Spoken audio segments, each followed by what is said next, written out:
When was the last time you had an encounter with the Lord? What do you mean encounter with the Lord? It's done. Is that a good thing? No. Are you going to break the heart? Yeah. Oh, okay, break it. Why are you breaking the heart? He hasn't had an encounter with the Lord? Like, that's all of, I mean, a personal relationship with God. Like, you should have personal encounters with the Lord almost every single day. I was trying to get an understanding because He didn't understand the question, maybe? I don't know what you mean. Like by God's encounter. presence, like his revelation, like just a touch, just God in your presence. This woman is mentally ill, bro. Because who the fuck speaks like this? True believers in the Lord do not speak like this, bro. This has to be some sort of psychosis. You can see it in her eyes, bro. I even went back and watched the whole video, and homeboy was way more in tune with his faith than she was. She just wasn't attracted to him, so she used God to reject him, bro. That's crazy. What do you mean, when was the last time you encountered the Lord? Are you talking about passing away, near-death experiences? He told you he had a motorcycle accident and he survived. Like, what else do you want him to tell you? Or do you mean inviting him over for lunch? Does this bitch believe in Santa Claus too? Like, what are we talking about? And then she gonna say, it's done, as if she's the Lord herself, giving her final judgment. All this man did was ask for clarification, and that was just the last straw. It's one thing to not be attracted to somebody, but just say that, bro. This lady literally made everything about God, dodging questions and shit. Bro, when they asked her why she's not married, this is what she had to say, bro. Have you ever been married? I have. Okay, how many times? Once. Okay, why did that marriage not see till death do you part? I was in the world. I was in sin. And so that's what a life apart from God does to you. Do you have any children? I do not. Oh, why didn't you ever procreate? Because the Lord is good. And he knew that was not the man for me. Okay. I was in the world. Bitch, you cheated. Just say that you cheated. Now you're trying to rebrand as this fake-ass born-again Christian. We see right through your... we see right through your bullshit, bro. My daughter was healed from the demonic spirit that causes autism. To believe that you can pray yourself into a life of absolute ease in which you never encounter any form of difficulties or trying moments is, in my opinion, a symptom of religious psychosis. From what I've seen, people who have lost their mind over religion, and I'm very specific, not over their belief, over religion, have absolutely lost their minds. They think that everything is a spiritual attack. Everything they see evil in it, every little form of misfortune or any difficult moment, because your child being autistic is not misfortune. It's basically your child being different and seeing things differently and thinking differently and approaching life differently. And you should still love your child and support your child, because a lot of autistic people have special talents that other people do not have. I digress. But to see all those little things that maybe make your life difficult or cause you to feel like you need to adjust or cause you to feel like life is getting tough as an attack and as something you need to pray against, you're very mad. Because on the one hand, you believe God to be the author of everything, but on the other hand, any minor inconvenience or something you perceive as an inconvenience, you now see it as the attack of the enemy instead of maybe your path, the path that God has given you, the task in your life which God has given you, which is to be a mother, a father to an autistic child. And a lot of people who reason this way lack accountability in some parts of their lives. There is a friendship breakup, you claim that is the enemy.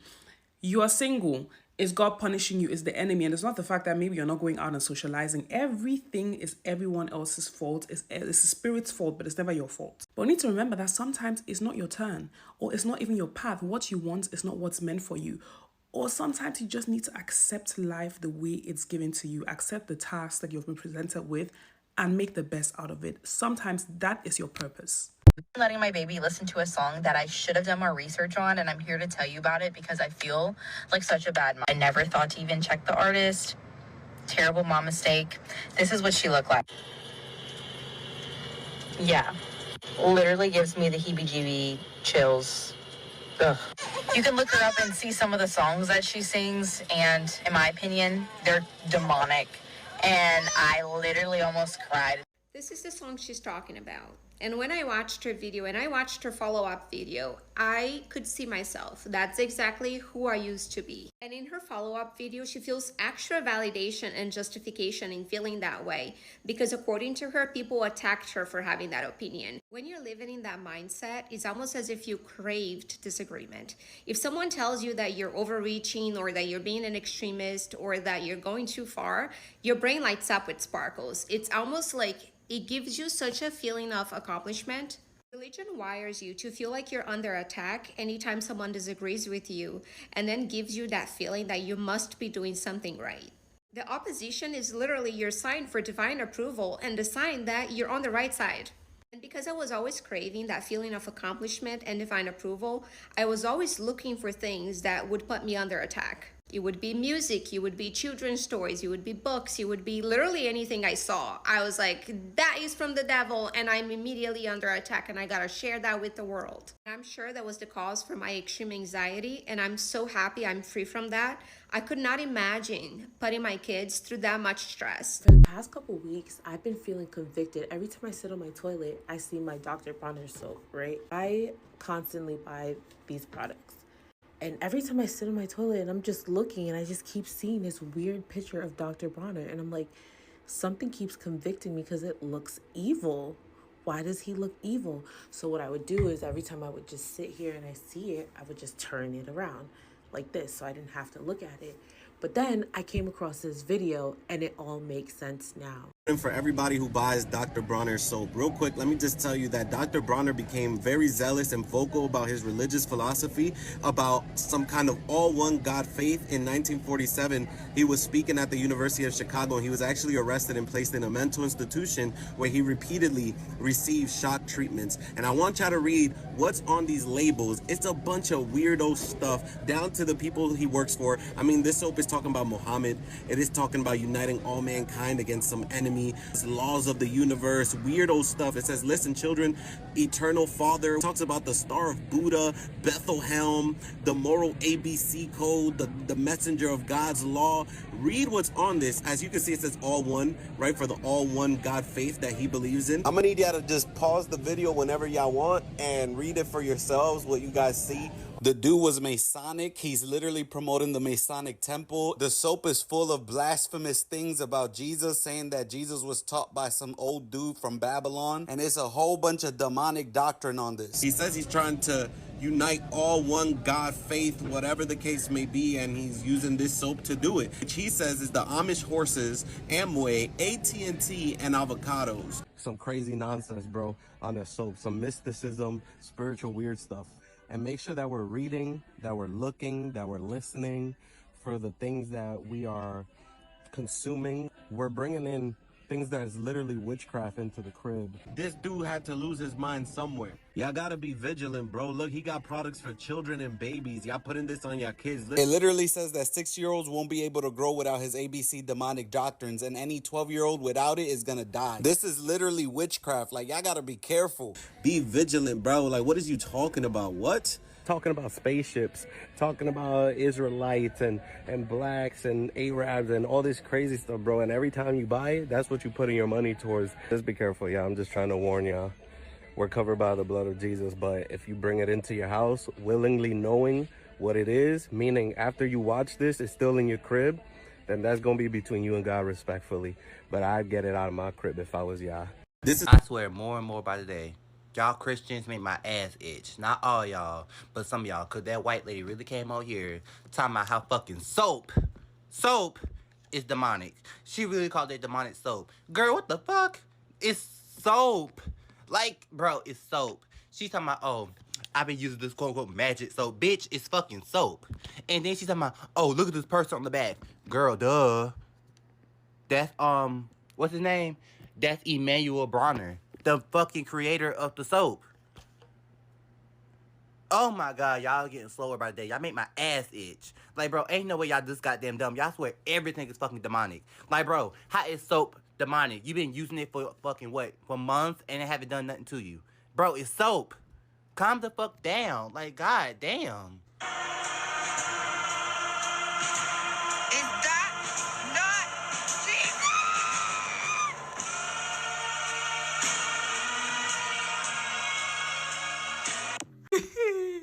There's no way. Bro.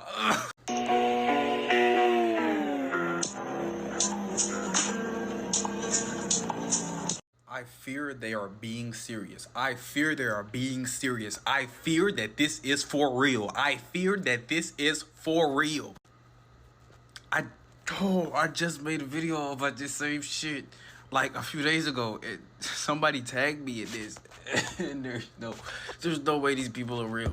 This is a problem. This is exhibit A, religious psychosis. This is a problem. You can practice your religion all you want to, But once this is genuinely concerning.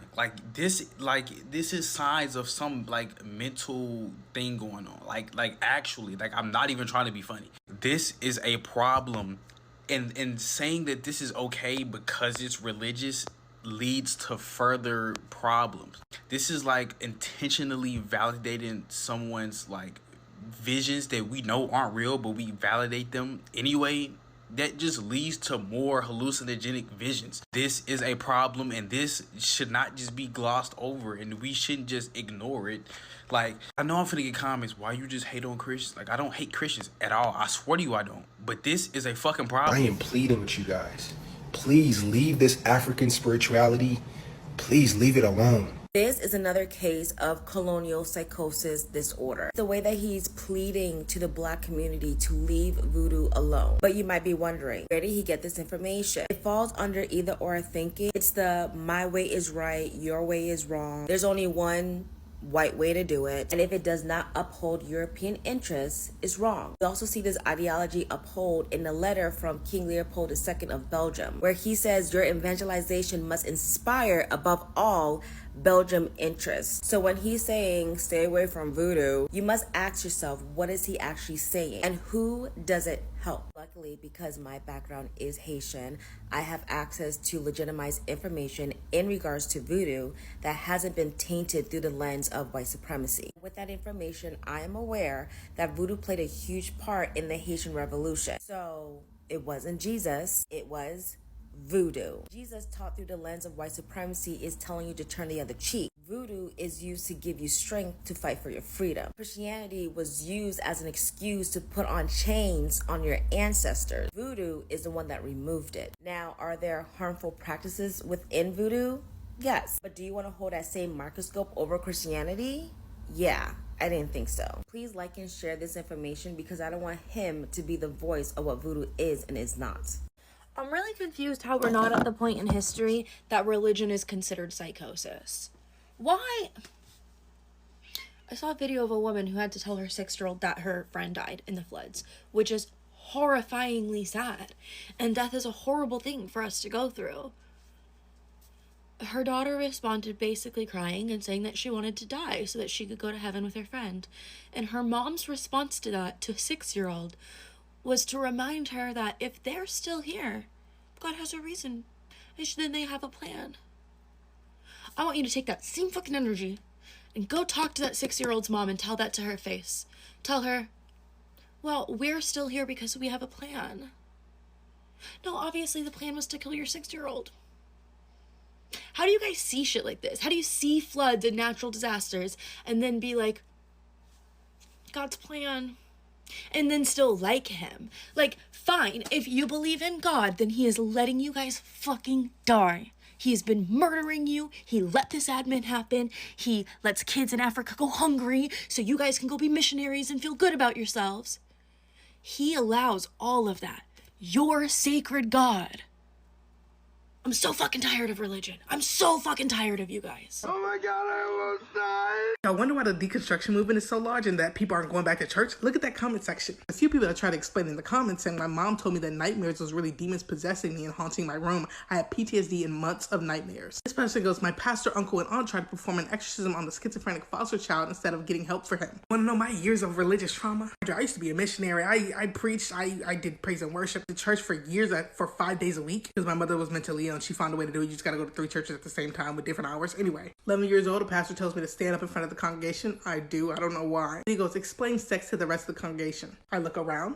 Nobody says anything. I don't say anything. I sit down because I'm embarrassed. My mother continued to take me to that church. There was a church camp I went to, right? And there was this one guy. He went. Someone goes, oh yeah, last year he was caught taking showers with the little boys, but they let him come back. I went to a church where women, right, kept getting abused by their husbands physically. The church goes, let's just baptize the men. They baptized them thinking it was going to stop the abuse. Shocker, it didn't. Those women had to flee the state. You see men in the church be inappropriate with children in the church. Take them to the church counselor. Don't report them. They're just like, you know what? We're going to pray for you, but if it happens again, you might, I don't know. Nothing ever happens to them. Have you ever talked to somebody who has religious trauma? No, because y'all don't care. Mormons say that black people have black skin because God gave them black skin after siding with Lucifer.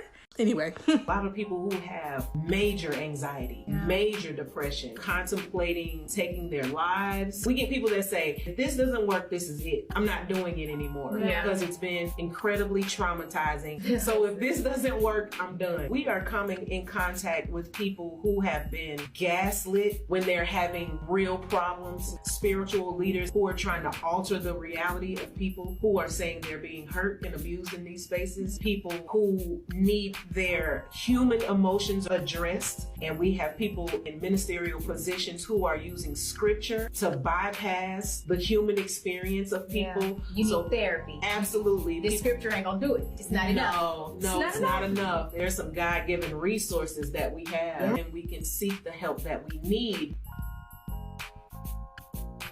I'm gonna say this and I'm gonna be done with it. Y'all Christians are heavy in religious psychosis because not everything is demonic. Not everything is a demonic sign. The devil is not on your ass 25/8. I'm sure he has other shit to do besides fucking with you. Okay? Y'all Christians in that religious psychosis shit really gonna get on my ass for this. But just because a damn place is called Voodoo Donuts does not mean it's fucking demonic. Changing the name of deviled eggs to angel eggs is not that serious. It's not that serious. Voodoo is not in and of itself an evil practice. It's its own religion, actually. It's a very practiced religion in a lot of places, especially in New Orleans. You thinking that your religion is the only religion there is, that there's the only religion that it should be, and everything else is demonic, and everybody else is talking to demons, that's how shit like the Crusades started. That's called religious psychosis. Get help. Go to therapy. I do not like when people go on spiritual or religious journeys and then condone everybody for not going on those same journeys. I will never forget my best friend throughout all of high school had one of those spiritual moments. And I'm not gonna lie, it was given psychosis, like religious spiritual psychosis. And I like to put that stuff on everybody because I do believe some people can truly find the Lord, as I have found the Lord. I'm just a self-aware person who has found the Lord. That's the difference. We reconnected after years of not talking. I'm in college by this time. We really hadn't talked consistently since high school. And the first conversation that we've had in 2 fucking years, she tells me, yeah, I've found Allah or whatever the fuck. And I just wanted to let you know I love you, but I do believe that you're going to hell. Maybe I never saw or spoke to that woman again. Who reconnects with somebody after years of not speaking to them? You go on your spiritual religious journey, cool, I respect it, I love that for you. Don't bring that bullshit over here. And you know why she was telling me I was going to hell. Mind you, one of the reasons that you decided to be my best friend in high school was because you knew I was one of the girls, and you had no problem with that then. Why do you have a problem with it now? Like, I get it. People grow, people learn, people live life and let life live. But don't judge people on your journey. Judge yourself if you're going to judge anybody. Keep that shit in your own playground. Don't bring it over to my recess, okay? And that's why I'm very, very hesitant to support these celebrities who have an era where they find God. Because 9 times out of 10 know it's not going to last long. Or they pull that anti-gay shit after building their careers off the backs of gays. We're not even going to talk about who, but you can put 3 and 3 together because I can name about a good. When someone's entire relationship with God is based on a trauma response, you got to be very careful with that person.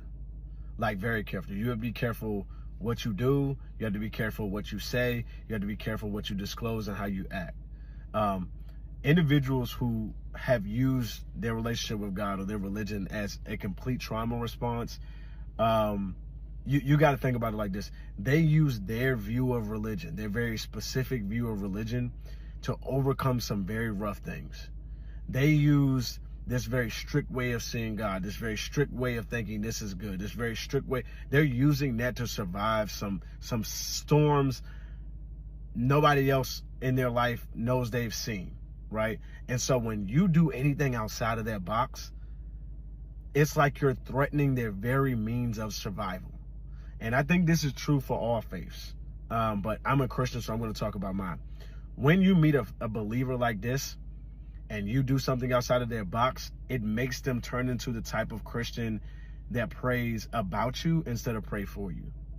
It turns them into the type of believer who gossips about you, but thinks it's okay because they're saying, oh, I just feel like this person is far away from God. So they use the God language to continue gossiping about you.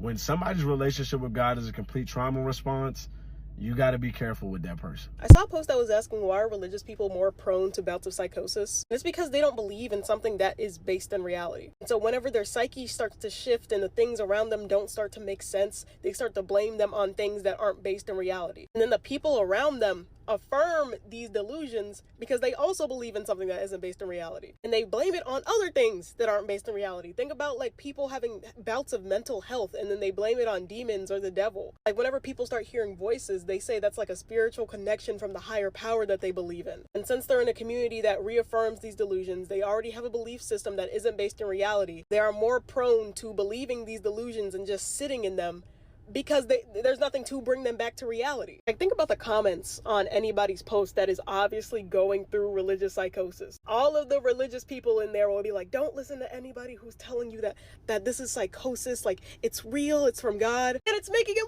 worse. Y'all are making these people actively worse. You are driving these people further into their delusions, and it's dangerous. Some of these gospel songs is one of the reasons of why you are struggling with low self-esteem, depression, and it's like you just can't shake it. If you listen to something over and over and over again, it's going to get in your mind and you're going to believe it.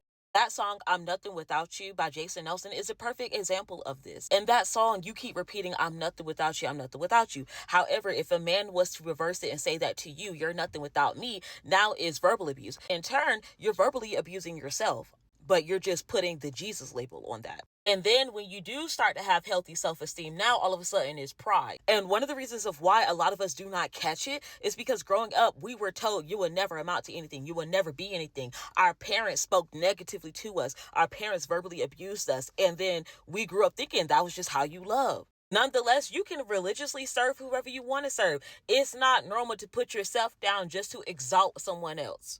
Religious trauma is so crazy, and I'm just now getting to the point where I'm processing the connection between religion and OCD and intrusive thoughts that I've dealt with, especially as a kid. And it's heavy, and I feel like we got to be really intentional about the way that we teach, specifically coming from my background, Christianity to kids, because there's a lot of room for misinterpretation, and kids take things very literally. Like, quick story time, I was catching up with someone I hadn't seen in years, like since I was in first grade, and they were telling me a story that I didn't remember about how when I was a little kid and I just met them, I was like, can you please me? Because I felt like I didn't deserve to live because I fell short of the standards of God or whatever. And it's like, why did I even have a conception of doing something like that to myself? It's because of the things that I was learning from the Bible. You know what I mean? And it's just like, if you're not careful, it's a very punitive narrative that you're teaching to children. And I ended up internalizing that really heavily and just having a very self-deprecating internal narrative. And I think that's not uncommon. I think it's really important, and this extends beyond religion, for adults to show children that they also make mistakes. Because it's like, if you're showing children this moral standard that is unachievable by humans, and the adults are conveying to that kid that they are upholding that standard, or at least giving the impression that they are, the internal narrative that that kid will develop, their super ego or whatever the equivalent of that is, will be so punitive because obviously their lived experience will not be on par with this unattainable standard. And it shouldn't be. That kid will grow up like mentally beating themselves up so much that they won't even be able to enjoy the things that are supposed to be good about life. I don't know. I'm just not a fan of these shame-based approaches to spirituality, personally.